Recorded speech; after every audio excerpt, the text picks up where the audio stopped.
तो जीवन की गति, शक्ति, ऊर्जा ठहर जाती है हमारी। तो हमें ठहरना नहीं है। योग की हमारी मूल साधना है चरई वेति चरई वेति। जितने हम क्रियाशील रहेंगे, जितने हम सजग जागरूक रहेंगे, उतना ही जीवन में स्वस्थ भी रहेंगे, समृद्ध भी बनेंगे। बिल्कुल सही बात। जीवन में अपने लक्ष्य को भी प्राप्त करेंगे।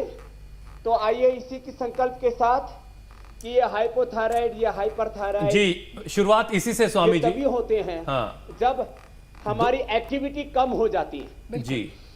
दो तरह के स्वामी जी थायराइड और हैं, उसके जिसकी लिए- बात आपने की, हाइपोथायराइड, जिसमें वजन तेजी से बढ़ने लगता है। अब इसे कैसे काबू किया जाए, कैसे कंट्रोल किया जाए, और योग में कौन कौन से इसके लिए योगाभ्यास हैं?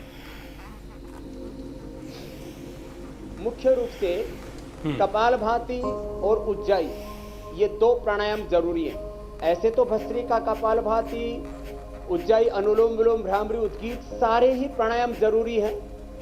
हार्मोनल इंबैलेंस के लिए अनुलोम विलोम भी जरूरी है।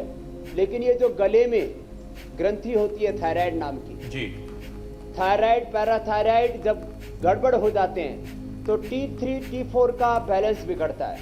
और इस जब T3 T4 का बैलेंस बिगड़ता है तब TSH, जो हमारे पिट्यूटरी ग्लैंड से स्रवित होने वाले, उससे सिक्रेट होने वाला जो हार्मोन्स है TSH, वो गड़बड़ हो जाता है। तो उसके लिए एक तो कपालभाति 10-15 मिनट से लेकर के, और जब किसी दवा से भी थायराइड कंट्रोल में नहीं आ रहा है और कई बार टेस्टिंग में T3 T4 TSH का बैलेंस आ गया लेकिन कॉम्प्लिकेशंस ज्यों के त्यों हैं, वजन बढ़ रहा है। किसी किसी की तो थायराइड से आंखें ऐसे निकल जाती हैं, आंखें बाहर आ जाती हैं, चक्कर आने लगते हैं, और नींद, चैन सब गायब हो जाता है। भूख भी किसी को बहुत कम लगती है, किसी को बहुत ज्यादा लगने लगती है। अनियंत्रित हो जाता है पूरा शरीर, इंद्रियां, मन, विचार, भाव, संवेदनाएं, ऊर्जा अनियंत्रित हो जाती है। तो कपालभाति, उज्जाई, कपालभाति ये 10 से 15 मिनट सामान्य रूप से, उज्जाई 10 से 11 बार तक करना पड़ेगा। तो T3 T4 TSH का 100% बैलेंस होगा। मैं पहले ही दिन से थायराइड की दवाइयां बंद करा देता हूं। ये अभी प्राणायाम बता रहा हूं, फिर आसन बताऊंगा, और फिर इसके कॉम्प्लिकेशन से कैसे छुटकारा पाए वो बताऊंगा, और अंत में इसकी औषधि भी बताऊंगा आयुर्वेद की, और एक्यूप्रेशर के पॉइंट भी। पहले ही दिन से थायराइड की दवाई बंद। नहीं तो अल्ट्रोक्सिन आदि जो एलोपैथी में दवा लेते हैं वो जिंदगी भर दवा खाते रहते हैं, सालों चलती रहती है। थायराइड कंट्रोल तो हो जाता है, थायराइड क्योर नहीं होता, और थायराइड के कॉम्प्लिकेशंस तो दूर होते ही नहीं। दवा खाते खाते भी कॉम्प्लिकेशंस रहते ही है, ओवरवेट, अंडरवेट, फिर चक्कर आना, फिर डिप्रेशन, और कई प्रकार के हार्मोनल इंबैलेंस। एक साइकिल शुरू हो जाता है डिस्ट्रैक्शन का अंदर।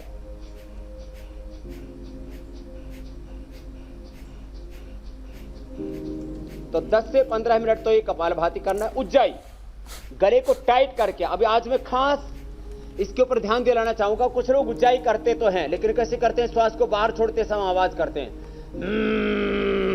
क्योंकि वो टीवी पर आवाज सुन लेते हैं तो कुछ ना कुछ आवाजें निकालने लगते हैं। ऐसे नहीं, आवाज कैसे निकालनी है, सांस को अंदर भरते समय श्वास अंदर भरेंगे, गले को टाइट करेंगे, तब आवाज आएगी।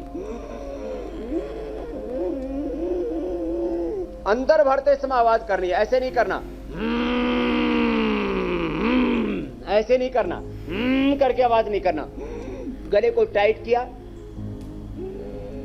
अंदर भरते समय आवाज होगी, और फिर 10 से 15 सेकंड लगेंगे अंदर भरने में। ऐसे नहीं ऐसे 2-3 सेकंड में कर लिया, ऐसे नहीं, थोड़ा लंबा करें।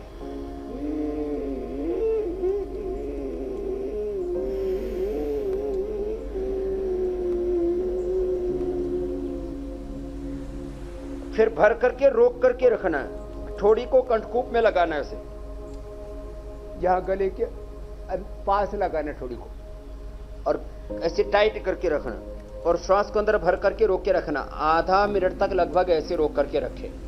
फिर दाएं नाक को बंद करके बाएं से छोड़ते हैं। दाहिना सूर्य स्वर, बाएं चंद्र स्वर है। ये स्वर विज्ञान है, बहुत बड़ा है ये स्वर विज्ञान। ईड़ा, पिंगला, सुषुम्ना, इससे जुड़े हुए 72 करोड़ 72,10,201 नाड़ियां, अष्टचक्र, नवद्वार, पंचकोश, पंच प्राण, पंचोप प्राण, पंच ज्ञानेन्द्रिय, पंच कर्मेंद्रिया, पंच तन्मात्राएं, और पूरा ये स्थूल सूक्ष्म कारण शरीर, पूरी एक शरीर की संरचना बहुत वैज्ञानिक है। 37 ट्रिलियन सेल्स हैं, एक एक सेल के अंदर 3 बिलियन बेस पेयर्स का डीएनए का एक पूरा संघात है। तो ये अद्भुत रचना है। तो उसको ठीक करने के लिए हमें बहुत गहराई से एक एक अभ्यास को करना चाहिए।